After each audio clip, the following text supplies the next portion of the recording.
బాచుపల్లి అతి సమీపంలో villa plots మీకు నచ్చిన స్టైల్లో మీ villa 27 acres biggest gated community HMDA approved loans facility కూడా అవైలబుల్. ప్రస్తుతం నాతో పాటు ఉన్నారు లెజెండరీ యాక్టర్ రంగనాథ్ గారు అబ్బాయి. నమస్తే అండి. నమస్తే. సో కొంచెం నాన్నగారిని చూసినట్టే ఉంది. చాలా చాలా హ్యాపీగా ఉంది మిమ్మల్ని ఇలా చూడటం. ఎందుకంటే దాదాపు 350 పైగా చిత్రాలలో ఒక హీరోగా, ఒక విలన్గా, ఒక క్యారెక్టర్ ఆర్టిస్ట్గా, ఒక నాన్నగా, ఒక పెదనాన్నగా ఎంతోమందిని మెప్పించి రంగనాథ్ గారు అంటే ఒక గొప్ప నటుడు మాత్రమే కాదు, ఒక గొప్ప మనిషి.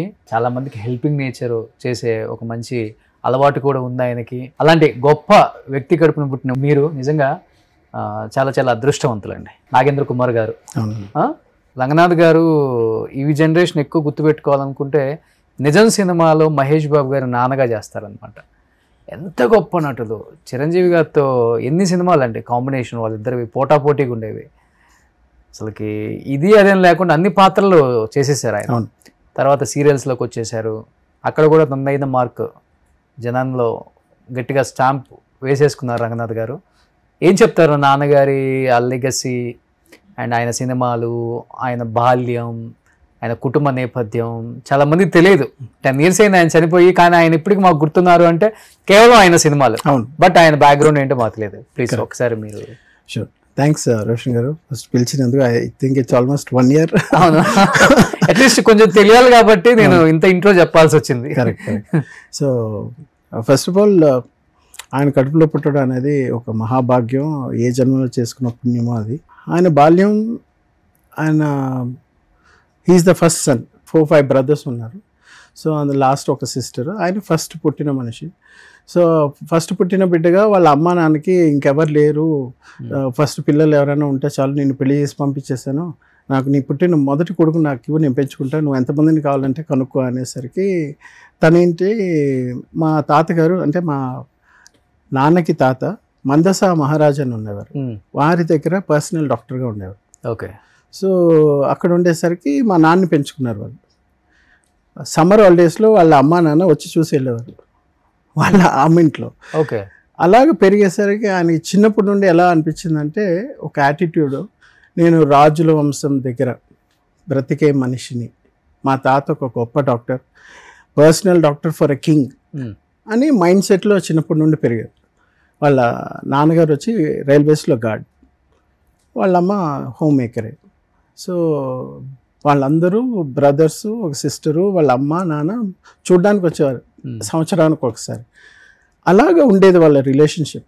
ఈయన సెపరేట్గా పెరిగారు, చిన్నప్పుడు ఉండే సెపరేట్గా పెరిగారు వాళ్ళ తాత దగ్గర. ఆయన పేరు పార్థసారథి, వాళ్ళ అమ్మమ్మ పేరు నాదనాయకమ్మ. సో అలా పెరిగిన మనిషికి ఒక వ్యక్తిత్వం అంటే ఒక బిహేవియర్, యాటిట్యూడ్ ఎలా పెరిగిందంటే I belong to the elite group okay అన్నట్టు అలా పెరిగారు. సో ఏమైపోయిందంటే నేను అలా ఉండాలంటే రాజులాగే ఫీల్ అయ్యారు, అలా ఫీల్ అయ్యారు. కాబట్టి ఆయన నడిచే నడకైనా సరే మీరు చాలా సినిమాల్లో కానీ బయట కూడా చూసారని చాలా గంభీరంగా ఉంటుంది. వాయిస్ కూడా అంతే, వాయిస్ అంతే, the way he carries himself. ఎక్కడ మీరు ఆయన నవ్వడం కనిపించరు. Is a man of very high stature. High stature అనేది చాలా పెద్ద పదం. ఎందుకంటే ఆయన స్టార్టింగ్ కెరియర్లో రైల్వేస్లో టికెట్ కలెక్టర్గా ఉండి పెళ్లి చేసుకొని 3 పిల్లల్ని 21 yearsకి 3 పిల్లల్ని కనేసి రైల్వేస్లో ఉండేటప్పుడు జాబ్ పెట్టుకొని సినిమాల్లో ట్రై చేశారు. గిరిబాబు అని ఒక ఆయన ఉండేవారు ప్రొడ్యూసర్. ఈ గిరిబాబు గారు కాదు, ఈయన మా ఫాదర్కి బాగా క్లోజ్ ఫ్రెండ్. సో వేరే ప్రొడ్యూసర్ గిరిబాబు, డైరెక్టర్ గిరిబాబు అనుకుంటాను. ఆయనకి ఫోటోలు అన్ని పంపిస్తే ఆయన చూసి సైడ్ ప్రొఫైల్లో బాగుంది, రంగనాథ్ మంచి హైట్ ఉన్నాడే, 6 అడుగులు అందగాడు, టాల్ డార్క్ అండ్ హ్యాండ్సమ్ లాగా బాగున్నాడే. అప్పుడే మీకు ఒక జనరేషన్ మారుతుంది. 70s ఎలా మారుతుందంటే అప్పుడే కృష్ణ గారు, సో హర్నాథ్ గారు, ఆ టైంలో నుండి వచ్చే కొత్త బ్లడ్, పాత నీరు పోయి కొత్త నీరు వచ్చే టైంలో అప్పుడు మా ఫాదర్ ఎంటర్ అయ్యారు. అప్పుడు ఫస్ట్ సినిమా ఎవరు మన అక్కినేని నాగేశ్వరరావు గారి సినిమా, చిన్న కెమెరాలో వెనకాల ఎక్కడో కనిపిస్తారు ఆయన. దాని తర్వాత చంద్ర అనే సినిమాతో స్టార్ట్ అయింది కెరియర్. సో అది సినిమా ఫ్లాప్. అది హీరోయిన్ ఓరియంటెడ్ సినిమా. ఫ్లాప్ అయిన తర్వాత 10-12 సినిమాలు వచ్చాయి ఆఫర్స్. వచ్చిన తర్వాత ఒకదాని తర్వాత ఒకటి అలా సినిమాలు ఒక 30-40-50 సినిమాల పైన హీరోగా చేశారు. అందులో ఆ టైంలో మంచి సినిమాలు అంటే ఈ చదువులు మాకొద్దు, తర్వాత లవ్ ఇన్ సింగపూర్, అందులో చిరంజీవి గారు సెకండ్ హీరో, మా ఫాదర్ ఫస్ట్ హీరో. చెప్పుకోవడానికి బాగుంటుంది కానీ అదొకటి. తర్వాత ఇంటింటి రామాయణం, మళ్ళీ Pantulamma. These were very nice movies. పాటలు అయినా సరే. ఎస్పి బాలసుబ్రహ్మణ్యం గారికి మా నాన్న అంటే చాలా ఇష్టం, ఎస్పిబి గారికి. సో అంటే ఆయన ఒక ఇంటర్వ్యూలో కూడా చెప్పినట్టున్నారు, పాడుతా తీయగాను అందులో చంద్రమోహన్ గారును రఘునాథ్ గారు నేను పాడేటప్పుడు ఆ లిప్సింగ్కి న్యాయం చేసే ఇద్దరు మంచి హీరోలు అంటే వాళ్ళని maybe out of affection, personal relationship వల్ల చెప్పారు ఏమో, కానీ అదొక కాంప్లిమెంట్గా చెప్పారు. కాబట్టి మా ఫాదర్కిను ఎస్పీబీ గారికి ఒక మంచి రిలేషన్షిప్ ఉండేది. ఇది ఎందుకు చెప్తాను నేను తర్వాత చెప్తాను. సో అలా స్టార్ట్ అయిన కెరియరు. తనతో పాటు 20-30 మంది ఫ్యామిలీ మెంబర్స్, వాళ్ళని వీళ్ళని అందరినీ తెచ్చి పెట్టి పోషించి నెలకి 200-300 కిలోల బియ్యం నడిచేది రోజు. ఆ హీరో టైంలో ఏమైపోయిందంటే సపోర్ట్ ఎవరు లేరు ఆయనకి. సపోర్ట్ ఎవరు లేకపోయేసరికి ఒక సైడు తమ్ముళ్ళు చదువుతున్నారు, ఒక తమ్ముడేమో డాక్టర్ MBBS ఆయన చదువుతున్నారు, ఒక సైడ్లో మేము పిల్లలు, ఒక సైడ్లో ఆయన బ్రదర్స్, వాళ్ళ ఫ్యామిలీస్, వాళ్ళ పిల్లలు, ఇంతమంది పెట్టుకునేసరికి ఇల్లు గడవాలి కదా. అక్కడ కొంచెం వెయిట్ చేయలేకపోయారు హీరో ఛాన్సెస్కి, కొంచెం డౌన్ అయినాం. అప్పుడు క్యారెక్టర్ రోల్స్కి వెళ్ళారు. అప్పుడు టికెట్ కలెక్టర్గా మానేసి కంప్లీట్గా చెన్నైకి వచ్చేసారు. ఓకే, ఎన్ని ఇయర్స్ చేశారు అసలుకి? 74లో వచ్చారు. వచ్చిన తర్వాత అక్కడ నుండి చెన్నైలోనే ఉండిపోయారు. ఓకే, గవర్నమెంట్ జాబ్ వదిలేసి చెన్నైకి వచ్చేసి అక్కడ అంటే సినిమాలు వస్తున్నాయి, మంచి ఆఫర్స్ వస్తున్నాయి, బాగా చేస్తున్నాడని ఎప్పుడు 10 సినిమాల ఆఫర్స్ వచ్చిందో చంద్ర ఆ టైం నుండి వచ్చేసి 74లో వచ్చారు ఇండస్ట్రీ. సో అప్పుడు స్టార్ట్ అయిపోయింది. వచ్చిన తర్వాత ఏంటంటే ఇట్ జస్ట్ వెంట్ ఆన్. అప్పుడు ఫ్యామిలీ వాళ్ళని చూసుకోవాలి, వాళ్ళకి మీన్స్ ఆర్థికంగా ఇంకెవరు లేరు support. So he was struggling to meet the ends. అందరిని 23 మంది 25 మందిని పోషించాలంటే ఇట్స్ నాట్ ఎ జోక్. ఇంటికి పెద్ద కాబట్టి, ఇంటికి పెద్ద. ఓకే. సో ఎవరైనా అడిగినా హీరో రంగనాథ్ వాళ్ళ ఫ్యామిలీ వాళ్ళంటే ఎవరెక్కడ చిన్న చూపు చూస్తారని అందరిని దగ్గర 23 మంది ఉన్నారు అప్పటికే. 23 మంది. నాన్నకు పెళ్ళి అయిపోయి మీ ముగ్గురు కూడా పుట్టేశారు. పుట్టేసిన తర్వాత సో మాకంటూ ఆస్తులు, మాకంటూ ఇవంటూ కాపాడుకోవడానికి చేయడానికి ఆయన సెల్ఫిష్ మనిషి కాదు ఫస్ట్ ఆఫ్ ఆల్. సో ఎవరిని అందరినీ చూసుకుందాం, అందరూ బాగుండాలి, అందులో మనం ఉండాలనే రకం మనిషి కాబట్టి అదే మా యాటిట్యూడ్ మాకు కూడా వచ్చింది. మమ్మల్ని పెంచేసరికి ఎలా వచ్చిందంటే, నీకు చదువు నేర్పించానంటే you have to be independent by yourself. ఇప్పుడు అమెరికన్ సొసైటీ ఎలా ఉంటుందో ఆ టైప్ అనమాట. కాబట్టి మేము ఏంటంటే డబ్బులు ఇచ్చారా, ఆస్తులు ఇచ్చారా, అవి ఇచ్చారా, ఏవి మేము కూడా అడగలేదు. సో మా అక్కలకి వాళ్ళకి కావాలి, బావాళ్ళకి కావాల్సిందని ఆయన చేశారు. That's were.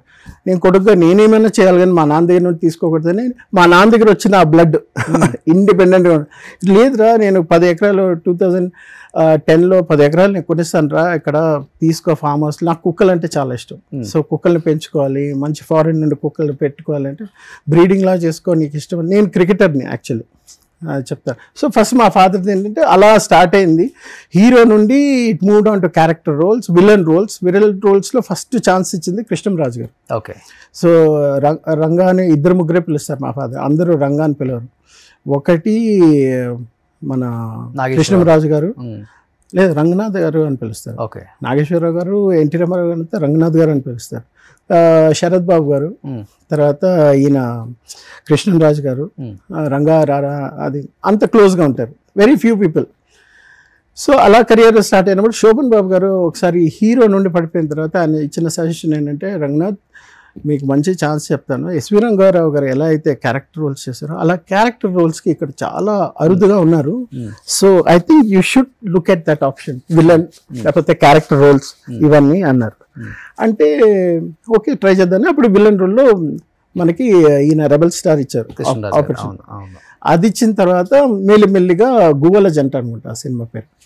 సో అది ఇచ్చిన తర్వాత నెక్స్ట్ రజనీకాంత్ గారితో విలన్గా మెయిన్ లీడ్ విలన్గా చేశారు, కై కొడుకుం కై అని. కన్నడ సినిమాలో అది చాలా హిట్ అయింది. అది తమిళ్లో తీశారు.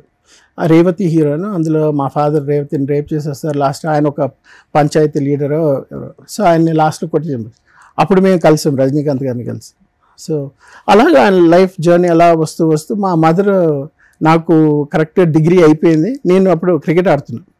సో పియూసి అని ఒకటి, next reserve bank of India, తర్వాత సదర్న్ రైల్వేస్. నేను అప్పుడు పెరుగుతున్నా క్రికెట్లో చేరి. నేను చదవను, ఇంకా నాకు చదువు అంతా వద్దు అనేసి నేను 12th అయిపోయాను, డిగ్రీ కూడా జాయిన్ అయిపోయాను. సో నేను అప్పుడు క్రికెట్కి వచ్చే టైంలో డిగ్రీ అయిపోయింది. అప్పుడు మా ఫాదర్ అడిగారు, ఎవరైనా సినిమాలోకి వస్తావు అంటే, what you have for me అని పెద్ద ఇదిలాగా. అంటే మనకు సినిమాల గురించి తెలియదు, ఏది తెలియదు కదా, ఆయన ఎంత కష్టపడి వచ్చారు ఎవరిని తెలియదు.